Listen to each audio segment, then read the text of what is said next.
प्रथम अर्घ्य सी ही दे पारे कारण भणजा भाणीज होती मामूर श्रेष्ठ। तेणु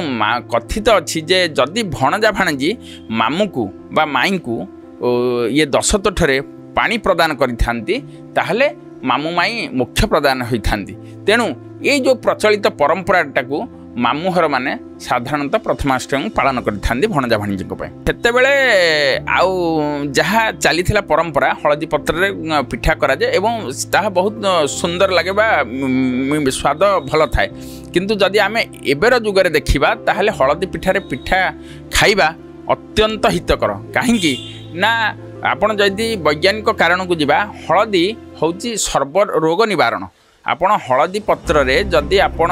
खाती ताहले आपण चर्म रोग होई न थाए। साधारणतः शीत दिने देखिए विशेष लोक मान चर्म रोग होता है। यशोदा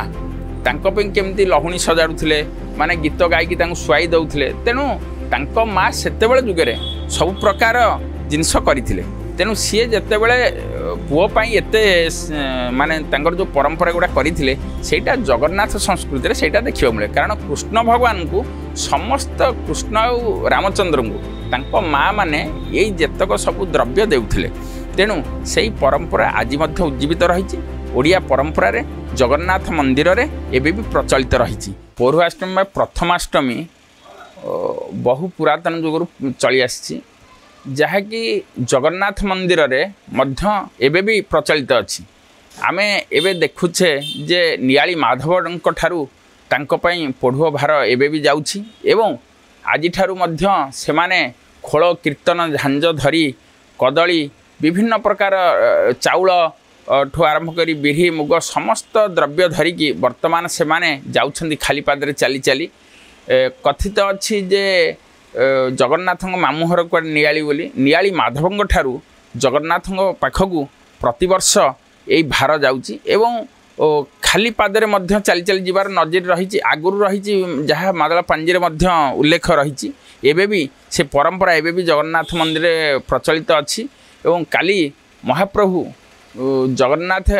एवं माँ सुभद्रा बलभद्र समस्ते यही पूर्वाष्टमी नूतन वस्त्र परिधान करेंगे तांकू वंदापना करेंगे। आमर जमी साधारण घर मानकरे प्रथम पिलाटी को अष्टमी करती बा द्वितीय प्रथम द्वितीय पिला प्रथमाष्टमी भाई परिगणित करा जाए। तांकू फूल चंदन देकी आरती करा जाए। छोट पिला को छोट हो बड़ हो जेपर्यंत से बाहा न होइची ताकू अष्टमी करा जाई थाए एवं परंपरा रही तांकू सेही दिन नुआ चाउलर खाद्य दि जाए। कारण जो पिठाटा हम सेटा नुआ बिरी आ नुआ चाउल रे तैयारी करा जाई थाए एवं मंडा फूल आगुरु तांकू दिया न जाई थाए। जो यही दिन यही जो प्रथमाष्टमी दिन प्रथम करी मंडा फूलटी तांको मुंडरे दिया जाई थाए बा तांको कानरे खोसा जाई थाए एवं साधारणतः माँ माने तांको निजर पिलामानकु नूतन वस्त्र देई थांती पिठा खुआई थांती। सकाळु तांकु वेशभूषा करी गोटिए काठ पीढ़ारे बसाती तापर तांकु फूल चंदन दियंती दुब बरकोली रे तांकु वंदापना करती एवं धूप दीप देई अर्घ्य देला परे तत्परे पिला को जो परंपरा अच्छी प्रभु नाम रे पानी छड़ेकी तांकु पिठा प्रदान करछन एवं यही जो पढ़ुओ भारटी प्रायतः मामूहरु आसे। कारण जहाँ परंपरा हिंदू धर्म रही बा ओडिया परंपरा रही जे जेतेबेले गोटे झियो ता शाशुहर को जाए तार जिते पिलापिली हुए प्रथम और द्वितीय जो भणजा हो भाणीज हो समस्त मामूहर नुआ वस्त्र आनी थांती पेंट सार्ट हो लुंगी तौलिया हो जहाँ जहाँ को मिलला तत्सहित टंका तत्सहित ये बिरी चाउल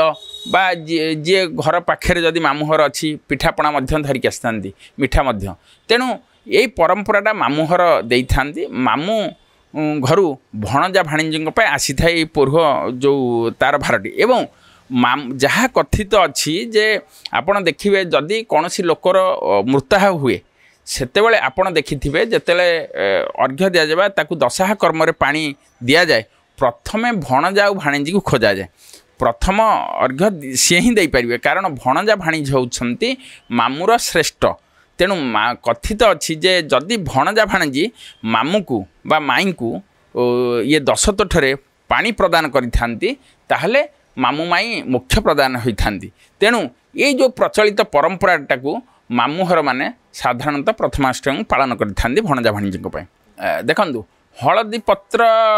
जेतेबेले कृष्ण भगवान को तांको माँ से हलदी पत्र रे खुआई थिले जहाँ परंपरा रही एवं सेतेबेले आउ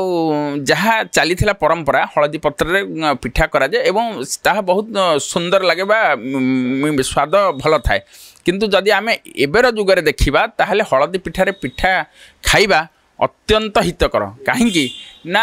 आपण जदि वैज्ञानिक कारण को जिबा हलदी होची सर्व रोग निवारण आपण हलदी पत्र रे जदि आपण खाती ताहले आपण चर्म रोग होई न थाए साधारणतः शीत दिने देखिबे विशेष लोक मान चर्म रोग होई थाए तेणु ये चर्म रोग निवारण पाई मध्य हलदी पत्रर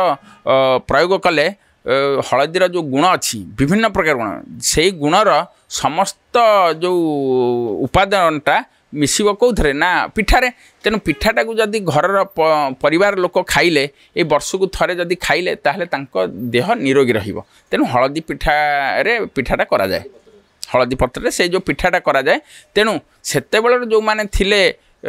बापा माँ हंतु बा सेतेबेलर परंपरार लोक माने थिले से माने बड़ वैज्ञानिक हलदी पत्र साधारणतः बिढ़ी पिठा हुए बिढ़ी पिठारे एंडुली एंडुली बोली गोटे अच्छी ताकू प्रायतः माटी हांडी रे करा जाए ए जगन्नाथ एंडुली पिठा तांकू एंडुली काकेरा बरा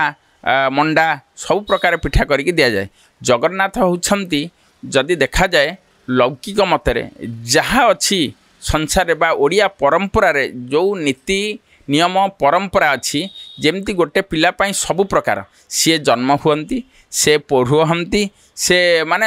बापा माँ को श्राद्ध भी दियंती तेणु जगन्नाथ संस्कृति रे मानवीय लीला अच्छी तेणु से मानवीय लीला को आमे जेमती घरे आम माँ बापा करुचे सी भी हमती तांको माँ जेतेबेले कृष्ण भगवान को तांकर माँ जशोदा तांको पे केमती लहुणी सजाड़ुथिले माने गीत गायकी तांको सुआई दउथिले तेणु तांको माँ सेतेबेले जुगरे सब प्रकार जिनस करथिले तेणु सी जितेबले पुओ पाई एते माने तांकर जो परंपरा गुड़ा करथिले सेटा जगन्नाथ संस्कृति रे सेटा देखिबा मिले कारण कृष्ण भगवान को समस्त कृष्ण और रामचंद्र को तांको माँ माने यही जेतक सब द्रव्य देउथिले तेणु सेही परंपरा आज मध्य उज्जीवित रही ओडिया परंपरा रे जगन्नाथ मंदिर रे एबे भी प्रचलित रही तेणु ठाकुरंग पाखरे लगी हब प्रथमाष्टमी बा सेही एंडुली पिठा एवं नूतन वस्त्र परिधान करेंगे तांकु वंदापना करा जीवो तेणु सी तांको मार जेहेतु पिला बोली परिगणित होउछंती तांकु मध्य प्रथमाष्टमी मान्यता दि जाए।